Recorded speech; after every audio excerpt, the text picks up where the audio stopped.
like a bird, not a care in the world. You make life light and funny, warm and fuzzy. This day, I can't wait to see you next time. Welcome to a new edition of the Neon Jazz interview series with John Gray of the Jazz Thieves. They were inspired by their heroes Duke Ellington, Tom Waits, Bill Withers, and Ray Charles, and they steal that feel, fire, and fervor of the 70s soul, 50s R&B, church gospel, and the Mississippi Delta blues, uniting it with jazz improvisation and imagination. That's a lot right there. John talks about their beginnings, what is going on these days, their future as a band, and much more. So dig this interview, my friends. Thank you for taking a little time out for me today. Thanks for reaching out and sending the music. Yeah, thanks for having me. Really appreciate it. Absolutely. Let me go ahead and start off here and kind of get an overview of what's going on here with the band. Give me an idea of activity that's going on with you guys lately. We have a couple places that we play locally on a routine basis. One of those places is called the Way Station, and it's kind of like a, I don't know, the best way to describe it is kind of like a nerd music venue.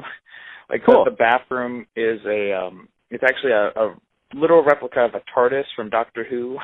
Nice. So it's a really eclectic place, and sometimes they book, more jazzy stuff. Sometimes they have rock stuff. Sometimes they have just really eclectic acts. So we fit in there quite naturally. And we also play at Rockwood Music Hall, which is more of a, a standard singer-songwriter, just rock venue, and they have, more, jazzier stuff sometimes later at night. So we have a gig coming up there in early February, and so there are bars around town sometimes as well. The album that you sent me over, when was that released? That was released on September 22nd. So give me an idea of what went into this album. Kind of talk to me a little bit about the sound you were going for and how you feel about it now. The sound is kind of something we arrived at after years of kind of tinkering. I mean, I've been working with the singer, Matt. I'm not the singer on any of this stuff, which is kind of a surprise to a lot of people, but I've been working with him for many years. We went to college at Manhattan School of Music together, and I graduated in 2009, graduated 2010, and around that time we, kind of had a similar interest in, the kind of the rock and the singer-songwriter scene in New York. We both like jazz, so it kind of, started to develop our partnership kind of, is the driving force behind the band. And, eventually it kind of, elements of soul music kind of got in there, and it kind of developed into this, project that's about, 20% jazz, 20% soul, 20% old R&B, and maybe those numbers should be a little higher, but so that's kind of how it started. And I met the saxophone player Ayumi along the way, and the drummer Tim through just friends in Brooklyn that we had been playing with at some jam sessions, and eventually, the sound kind of formed fairly organically. I mean, if you if you looked at stuff we had done 4 or 5 years ago, like it sounds quite different from this. It actually sounds more kind of like a sort of standard rock band with jazz players in it, but this is kind of more of what's kind of resulted out of our growth musically. So yeah, the interesting thing about your sound is that, your heroes, it says Duke Ellington, Tom Waits, Bill Withers, Ray Charles, and then the 70s and the 50s and all of this that kind of comes together. It seems to me, especially in Brooklyn, because there's such a hotbed of jazz that's going on there in that area, that there's this kind of really evolved level of new jazz that's kind of trying to break through that, quote-unquote Casey Kasem top 40 kind of scene. Mm-hmm. Do you see this evolution of jazz as kind of a way that you're not going to be pigeonholed into one thing called jazz, and that you can kind of let your wings fly and get into some different genres? Do you see it as kind of like that? Sure. I mean, I have no problem with the label of jazz in general. I mean, it's the first word in the title. But, I mean, I also, see this music as having stories behind it and having, a lot of jazz these days is not lyrical, and if there are lyrics, they're usually standards that's been arranged in some way. So, I like the fact that, I want, someone who is not into music that much, or someone who's never listened to jazz or never gone to a jazz concert in New York, to be able to hear my music and say, oh, okay, that's something that I feel. We really, work on our connection to our audiences, and, in that way, I feel like it's a good way to have some crossover success, in my opinion. But I also like in my, I'm also a sideman on bass, and a lot of the bands I play with kind of share that philosophy. They have, they're very creative, and they have a lot of elements of improvisation and jazz in them, but they also have stories behind their lyrics, and they kind of, they want to connect with an audience more than I guess some other jazz people have felt in the past. As a group, you kind of have mentioned who your inspirations are, but are there any other jazz inspirations? Are there any albums that you guys talk about as a group that really kind of got you going? Of course, the seminal album for a lot of people has been Miles Davis's Kind of Blue. Do you guys ever kick around albums that really got you into it? Oh, yeah. But I'd have to say it's kind of different for each one of us. For myself, yeah, we've all heard Kind of Blue. We all love Kind of Blue, and, we could all probably sing along all the solos. But, for me, these days, I've been listening to a lot of old R&B. I really like Janis Joplin. Matt, the singer, he likes a lot of modern jazz, and he's into he's this young guy. He's British, and he does these videos on the internet that are really cool. But he likes kind of vocal jazz kind of stuff, and the sax player Ayumi really loves Wayne Shorter, and it's just kind of these different little influences we all bring to the table, and they'll just kind of mix into what it is. But we do have a common language, and we know enough of what everyone else is into that we can play to those strengths. So, is it good to have a regular gig like you were talking about the Way Station? Yeah. I hear about it. This is kind of more of a New York thing, I think, than anything else. The Kansas City scene will have rotating players through our places, but it seems like in a Chicago or a New York, if you can get like a steady gig, you really grow as a band. Talk to me a little bit about that. The Way Station has been huge. We've been playing there for about 2 years, and we're lucky enough that they're down to book us on Saturday nights, and that's kind of for most jazz gigs in New York, you'll go there and there'll be a handful of people there, and it'll be on and off night, and it is what it is. And but being on a Saturday night is kind of a different thing, because there's usually a fair amount of people there, and there's also an expectation of what music is going to be like on a Saturday night in a bar, even if it's one that regularly books eclectic local bands. Like you have to. People really want to feel good on a Saturday or Friday night, and like that challenge of always trying to maintain the energy and trying to have everyone, have a jazz band feel like a Saturday night band is kind of, it's always a challenge, and I think it's helped us grow a lot. It's, when we started playing there, I don't think, soul music wasn't as big of the puzzle when we started playing there as it is now. We play there every week. We look at the video records the gigs, and we just kind of okay, we didn't like the, how we connected with the audience here. How can we, ramp up the energy? How can we, make it a better night for everyone? And that's kind of how it's evolved, really. So speaking of evolution, how do you see your career as a band, the group? How do you guys see yourself evolving, and where do you see yourself going? Well, after this album releases, I'm really trying to use the publicity we get from this to plan a tour. And we'd love to play festivals. We'd love to play at colleges.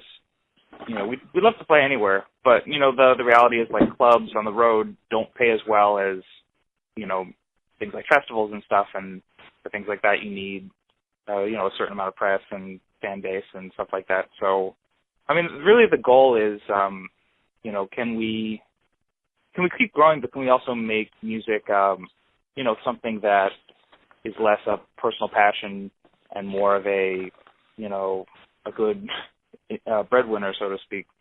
So that's really, there's a lot of musicians in New York, even famous ones who, will play gigs and really not get paid that much for it. And, I know it sounds kind of, commercialistic in a way, but, it's I know plenty of bands that just can't survive, they're out there on the road for 2 years and nobody makes any money, and they fall apart, and if you can't just, if you can't keep a band together, you can't sustain your career. You can't do those artistic things that you've always wanted to do because, just the band won't stick together. And so it's kind of a battle to survive and make music, as much as it is to,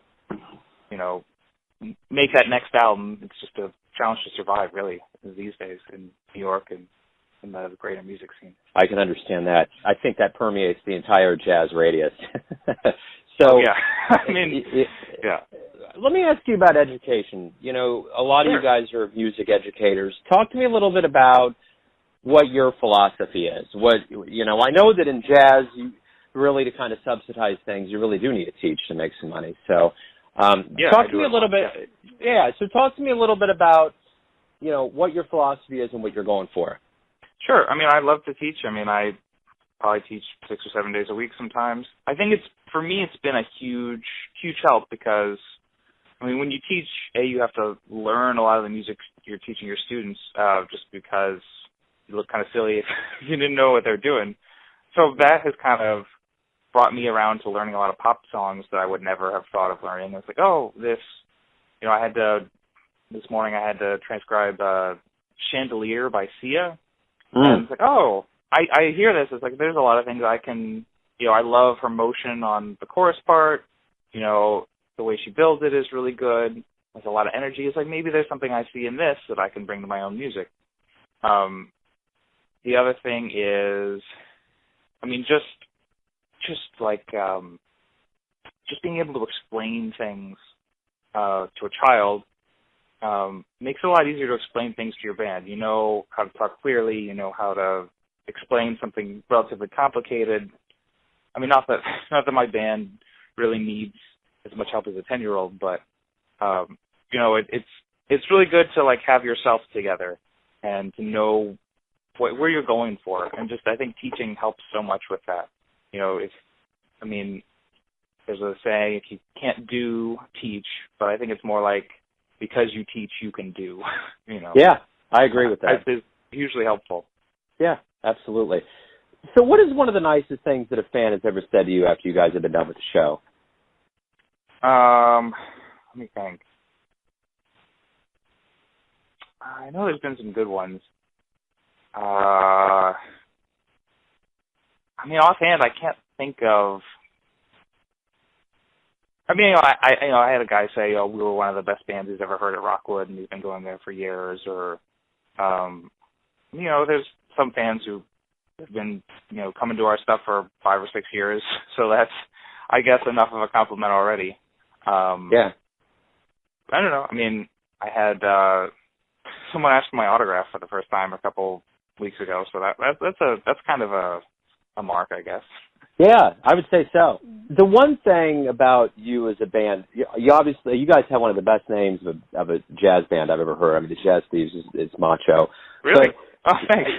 Yeah, I love it. I totally. But the minute you sent it over, I was like, what is this? The Jazz Thieves? That's perfect. So, yeah. So let me ask you this: everybody's going to have a version of who you are.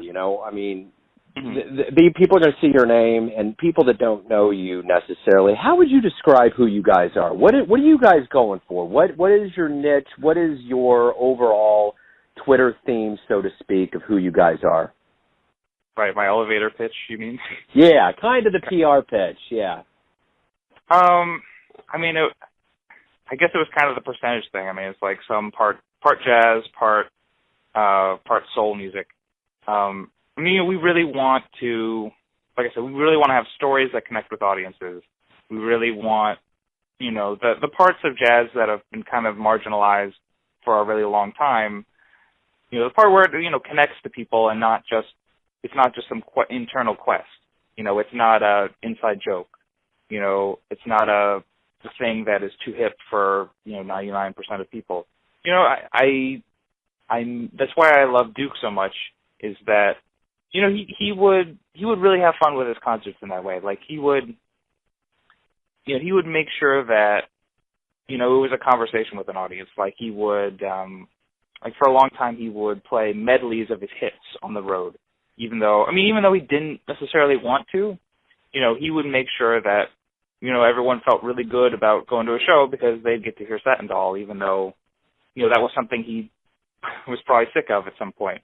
And he'd do that, and then he'd do his newest 3 or 4 songs, and, he kept a career going for 50 years, of the highest quality artistic music, and, he also, found a way to make it work. And I think, just a combination of those things, I think, will help us make it work. Right on. I think that wraps everything up. You give me a good, well-rounded view of what's going on. Thank you for opening up. Thank you again for reaching out. I appreciate the music, and I'm looking forward to spinning you guys on the show. Great. Thanks so much, Joe. Really appreciate it. Thanks for listening and tuning in to yet another Neon Jazz interview, where we give you a bit of insight into the finest players in New York, Kansas City, and spots all over the world, giving fans all that jazz. And thanks to John of the Jazz Thieves for his story and some insights. If you want to hear more interviews, go to Famous Interviews with Joe Domino on the iTunes Store, or visit the Neon Jazz YouTube channel, or for all things Neon Jazz, go to the neonjazz.blogspot.com. Until next time, enjoy the music, my friends.